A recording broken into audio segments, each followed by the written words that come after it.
بڑی روایت اور تکڑی روایت میں ضعیف جملہ آ جاتا ہے، جیسے طلب العلم فریضۃ علی کل مسلم و مسلم، لیکن اس کے ساتھ آگے جو جملہ ہے اطلب العلم ولو بالصین، علم حاصل کرو وہ چین جانا پڑے، یہ درست نہیں۔ محدثین کا فیصلہ ہے کہ یہ ٹکڑا موضوع و من گڑت ہے، پیغمبر نے چین بھیجنے کا نہیں کہا ہے، نہ کوئی عربی محاورہ ہے۔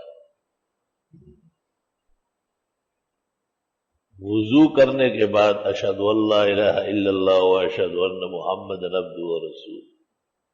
یا لا الہ الا اللہ وحدہ لا شریک لہ لہ الملک و لہ الحمد وہو علی کل شیء قدیر، یہ قوی ہے۔ ترمذی اور ابو داؤد، نسائی اور ابن ماجہ دونوں میں ہے، چاروں میں بھی، لیکن اس کے ساتھ انگلی اٹھا کے آسمان کی طرف دیکھنا یہ کمزور روایت، علماء دین اور طلباء کی شان کے لائق نہیں کہ وہ کمزور باتوں پہ چلے۔ نمازوں کے بعد تسبیحات یا آیت الکرسی یا شہادتین یا استغفار قوی ہے، لیکن سر پر ہاتھ رکھنا یا پیشانی مس کرنا گو سنن کے درجے میں ہے، زیادہ قوی نہیں۔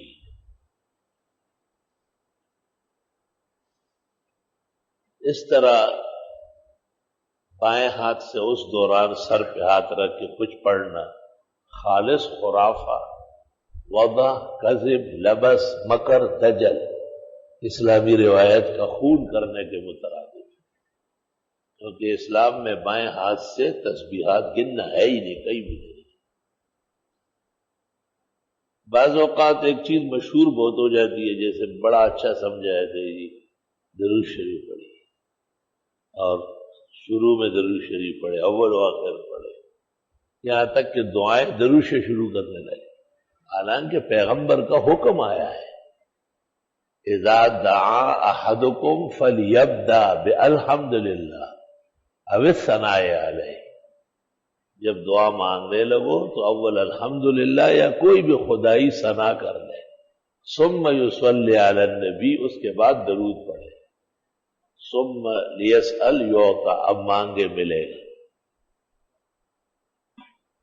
اور جس نے درود شریف سے دعا شروع کی اس کو کہا عجلتا،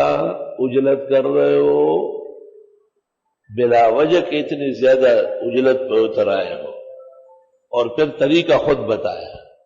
اذا دعوت فاحمد ربک، جب آپ دعا کرنے لگے تو الحمدللہ یا کوئی بھی ثنا کا جملہ پڑھ لیں، ثم صلی علی نبی کا، پھر درود پڑھے، ثم سل تعطی، پھر مانگو ملے گا۔ پھر اتنا پھیل گیا کہ تمام وظیفوں میں، اوراد میں، نقوش میں یہ درج ہے بڑوں بڑوں کی طرف سے، نام کے بڑے ہیں، عمل کے بڑے نہیں ہیں، اس لیے احادیث سے بے خبر ہے۔ بڑے پیغمبر ہیں جو قائد الخیر کلی ہی ہے، بڑے پیغمبر ہیں جو صاحب وحی ہے، بڑے پیغمبر ہیں جن پر ایمان لانا فرض ہے، بڑے پیغمبر ہیں جو شافع و شفاعہ یوم الجزاء ہے، باقی سب مسئول و ماخوذ عند اللہ ہے۔ اس لیے کسی بڑے کا کہنا اور چھوٹے کا کہنا کول چھوٹا ہے، کمزور بات ہے، پیغمبر کے ساتھ نبوت میں کوئی شریک نہیں ہے